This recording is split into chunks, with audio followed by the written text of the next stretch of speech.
today. I'm going to be teaching a class on human trafficking, and if you have any questions, please hold them to the end, okay? So human trafficking is real. It's a very huge problem that we have. It's not just a statewide problem, it's a global problem.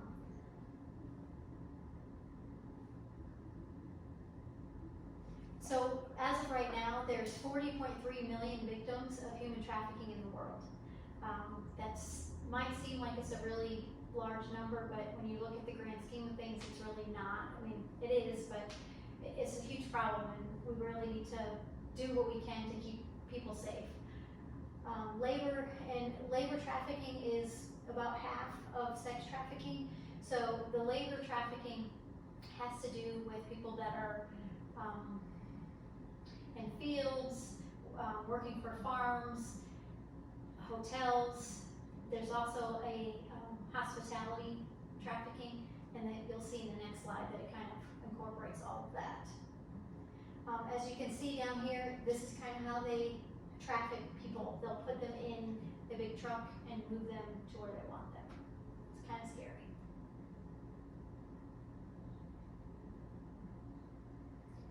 So labor trafficking, as I had said, it's people that are forced to work against their will. They're out doing everyday tasks that you wouldn't necessarily think of. Your nail salons, some of your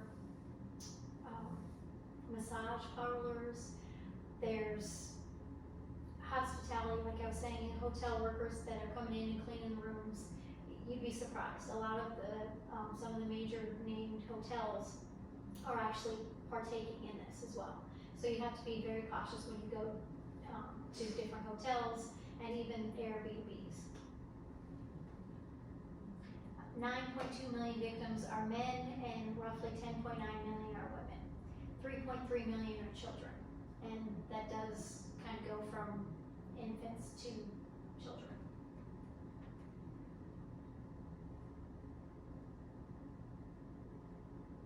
So back in 2016, the average was 4.8 million for sex trafficking, and today it's up over 20 million. So as you can see, the growth has really exploded. It really is a global problem. Again, the categories are the sex trafficking, the labor trafficking, and the hospitality.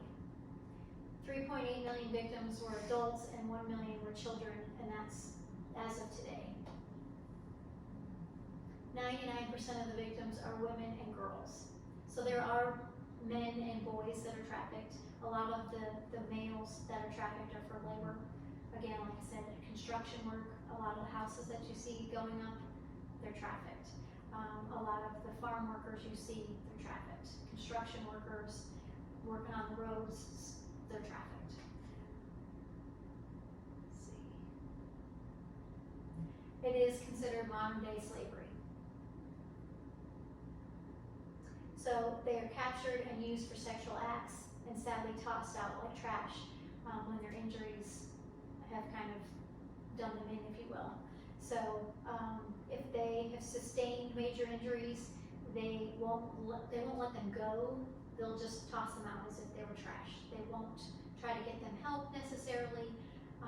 More of the ones that are in the United States may take them to the hospitals and get help, but the ones in foreign countries, they don't. They toss them out like they're trash. India is in my opinion, one of the worst places for sex trafficking. The men actually wait outside of the buildings, the apartment buildings that are being used for sex trafficking, and inside those rooms are women and children and infants waiting to be abused. And the men waiting outside, as they go in, they're directed as to which room they paid for.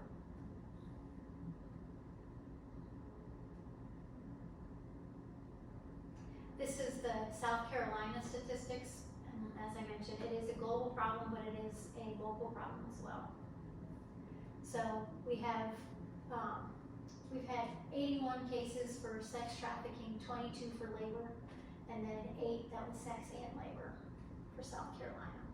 And some of the venues, as I mentioned, hotel, motels, massage spa parlors, there's pornography, there's residence-based commercial.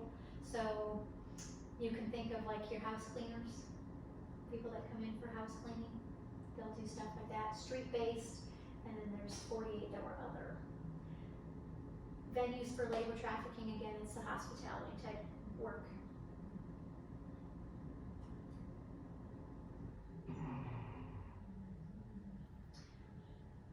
What I wanted to do was give you guys some ideas as to how to stay safe with as big of a problem as it is. A lot of people are concerned, how do I just go about my day-to-day and not be concerned about being trafficked?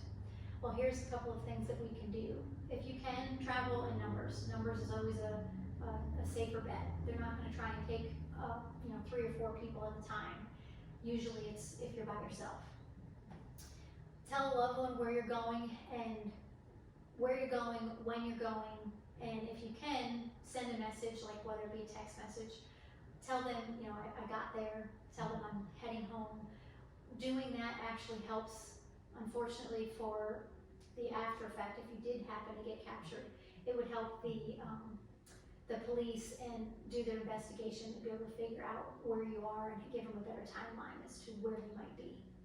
If you do run, use the apps that track your run, because when you do your Find Your iPhone, or if you have your Apple Watch, if you're able to get those kinds of things off and leave them at the scene, they can get on and see where you've been, and it'll kind of tell your loved ones where you're at.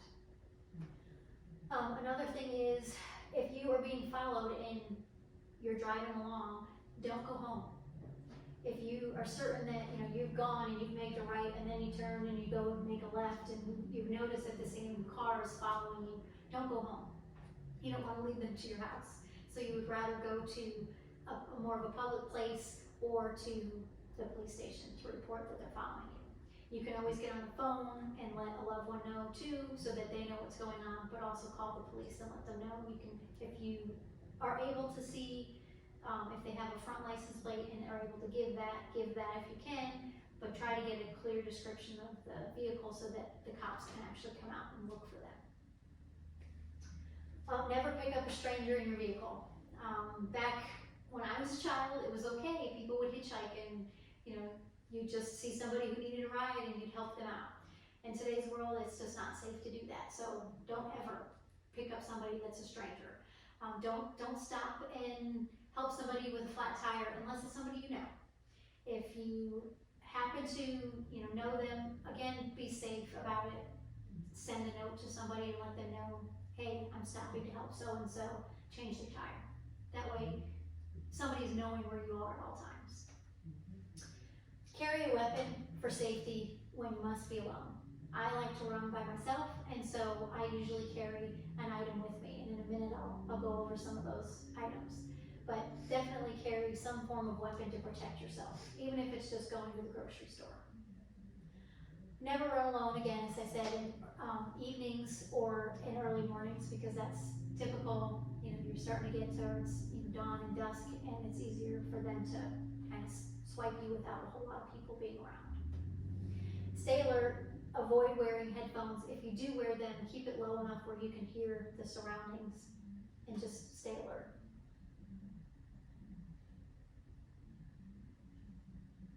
These are some of the items that I recommend that you carry with you at all times. There's keychains that you can use. There's a pocket knife. There's things that you can keep in your purse. Some of those items, again, it's a pocket knife, mace or pepper spray, a taser, alarms for your keys. As you can see over here, this one is an alarm. You just basically push a button and it's a very loud alarm, almost like a car alarm, and it startles the abuser or attacker. Another thing that you can do is, if you go through the training, you can get a gun and carry that as a concealed. Walking sticks, a lot of people wouldn't think much of it as you're walking along and you have your walking sticks, but you can use that to defend yourself if necessary. A tactical pen, again, something to keep in your purse as you're out at the grocery store to keep you safe. A hyper whistle, kind of similar to the alarm. It's very loud, it will startle them, and it will give you a few seconds to get away or to get in your car and lock the door, start your engine kind of thing. And then one of the items that I carry with me on my runs is the T-shaped screwdriver. So it's easy to fit in your hand, and I'll pass that out here in a moment. It will help you to fight back in a pinch, if you will. So I'm gonna pass these around. Be careful, don't hurt yourselves. So that is the T-shaped screwdriver. And then this is just a pocket knife. There's smaller versions that you can get, but this is just one that I had.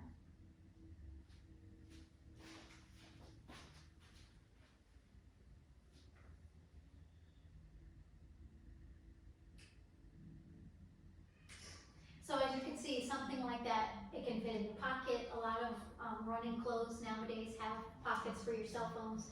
I wouldn't recommend putting them in your pocket as you run, but you can if you're running out to the store.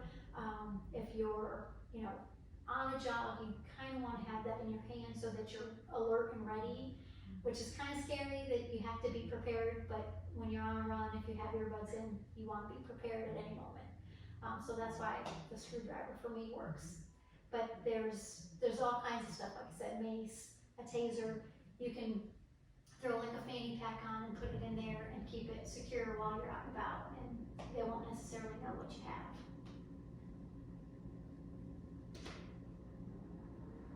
Do you ladies have any questions? I have one. What are some of the signs that we look for that somebody has been trafficked and needs help? So some of the things that we can look for is if they are, say they're in their 20s and they are with a older gentleman, they're looking like they haven't eaten in a while, they're malnourished, they're really not wanting to talk with anybody, they're kind of keeping to themselves, maybe kind of keeping their head down, they're not acting very confident or happy for that matter. You can tell that way that there's something quite not right with the situation, and typically they won't go very far away from their abuser. So if you're in a grocery store or you're in like a department store, they're not going to be very far away from their trafficker. So what would we do if we suspected somebody? What you could do is either you can notify the manager of the store and notify the police with the manager so that they can kind of take, typically there's security for most stores, so they can alert their security personnel, because you want to make sure that they're not there trying to get somebody else that's in the department store or the grocery store, excuse me. And so having them alerted will help the situation. Anybody else? Okay. Well, thank you ladies for joining me today. I hope this was informative and will help keep you safe. Again, like I said, for me, what I usually do is I carry this in my hand when I'm out on runs, and it's very helpful. And again, if I'm attacked, I can act quickly. So it's just food for thought. Again, they sell all kinds of different things. So you can go on Amazon, or there's other just self-defense sites that you can search for items that are best for you. So, thank you, ladies. Thank you. Thank you.